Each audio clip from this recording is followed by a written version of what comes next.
তো হ্যালো বন্ধুরা, আমি কিছুদিন আগে একটা ভিডিও বানিয়েছিলাম, সেটাতে বলেছিলাম যে আপনারা আধার কার্ডের মোবাইল নাম্বারটা কিভাবে আপডেট করবেন। একটা নতুন আপডেট এসেছিল, সেটাতে বলেছিলাম যে এখন খুব সহজেই মোবাইল নাম্বারটা আপডেট করতে পারবেন।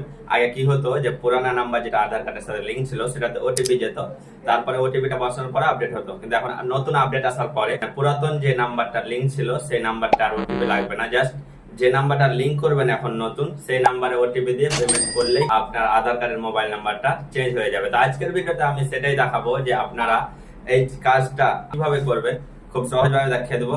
তো চলুন আমার মোবাইল স্ক্রিনে আমি দেখিয়ে দিচ্ছি, আর ভিডিওটা সম্পূর্ণ দেখুন, নাহলে কিন্তু বুঝতে পারবেন না।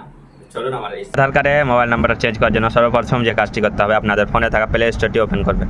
ওপেন করার পরে এখানে সার্চ বারে ক্লিক করে এখানে সার্চ করবেন আধার কার্ড কার্ড বলে লিখে সার্চ করবেন। দেখতে পাচ্ছেন আমার স্ক্রিনে, এটা দেখে দেখে সার্চ করে নেবেন। সার্চ করার পরে এরকম কিছু ইন্টারফেস চলে আসবে। তো সবার প্রথমে যে অ্যাপটা দেখতে পাচ্ছেন, এই যে লোগোটা দেখালেন, এই লোগোটা, এই অ্যাপটা কিন্তু আপনার ফোনে ডাউনলোড করে নেবেন। আমি ডাউনলোড করে নিচ্ছি।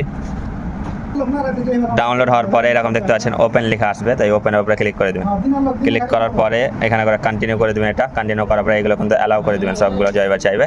তবে অ্যালাউ করার পরে এখানে দেখতে পাচ্ছেন বিগিন জার্নি লেখা আছে, সিম্পলি এটার উপরে ক্লিক করে দেবেন। ক্লিক করার পরে আবার কন্টিনিউ টু রেজিস্টার, এর উপরে ক্লিক করে এন্টার ইওর আধার নাম্বার এখানে ক্লিক করবেন। ক্লিক করার পরে এখানে যার আধার কার্ডের মোবাইল নাম্বারটা চেঞ্জ করতে চাইছেন তার আধার কার্ডের নম্বরটা এখানে বসিয়ে দেবেন। আমি বসিয়ে দিচ্ছি। তো দেখতে পাচ্ছেন আমি কিন্তু আধার কার্ডের নম্বরটা বসিয়ে দিচ্ছি। বসানোর পরে কনফার্ম আধার নাম্বার এখানে লেখা আছে, এটার উপরে ক্লিক করবেন। তারপরে এই চেক বক্সটা ক্লিক করে না কন্টিনিউ করে দেবেন। কন্টিনিউ করার পর আপনার ফোনে যতগুলো সিম থাকবে এখানে শো করবে।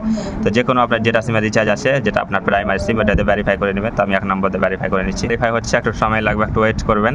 তো ভেরিফাই হওয়ার পর স্টার্ট ফেস অথেন্টিকেশন লেখা আছে, এর উপরে ক্লিক করে দেবেন। ক্লিক করলে আপনার ফেসটা কিন্তু আপনার ফেসটা লওয়ার পরে এরকম লেখা আসবে ফেস অথেন্টিকেট সাকসেস, তারপরে এরকম কিছু লেখা আসবে। তো সিম্পলি এটা কন্টিনিউ করে দেবেন। কন্টিনিউ করলে আপনার আধার কার্ডে যেটা নাম আছে চলে আসবে।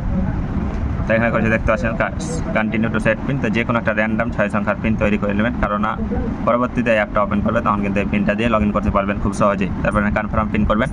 তারপরে এখানে এরকম কিছু ইন্টারফেস চলে আসবে। তারপরে এখানে একটা সার্ভিস বলে অপশন দেখতে পাচ্ছেন, এটার উপরে ক্লিক করবেন। ক্লিক করার পর একটা লোডিং হবে। এখানে দেখতে পাচ্ছেন মোবাইল নাম্বার আপডেট, এর উপরে ক্লিক করে দেবেন। ক্লিক করলে এখানে দেখতে পাচ্ছেন 3টা step, verify new mobile number with OTP, face authenticate, payment, এই 3টা অপশন। এটি কমপ্লিট করলে মোবাইল নাম্বারটা চেঞ্জ হয়ে যাবে। আগের মতো এখন না, যে আগে যে নাম্বারটা লিঙ্ক আছে ওই নাম্বারে ওটিপি যেত, তারপরে মোবাইল নাম্বারটা চেঞ্জ করা যেত। কিন্তু এখন আপনার এখন বর্তমানে যে আধার কার্ডের সাথে আপনার মোবাইল নাম্বারটা লিঙ্ক আছে ওটাতে ওটিপি লাগবে না, শুধু নতুন যে নাম্বারটা লিঙ্ক করবেন ওই নাম্বারে ওটিপি দিয়ে লিঙ্ক করা যাবে। এখানে number continue to update mobile number লেখা আছে, সিম্পলি এর উপরে ক্লিক করে দেবেন।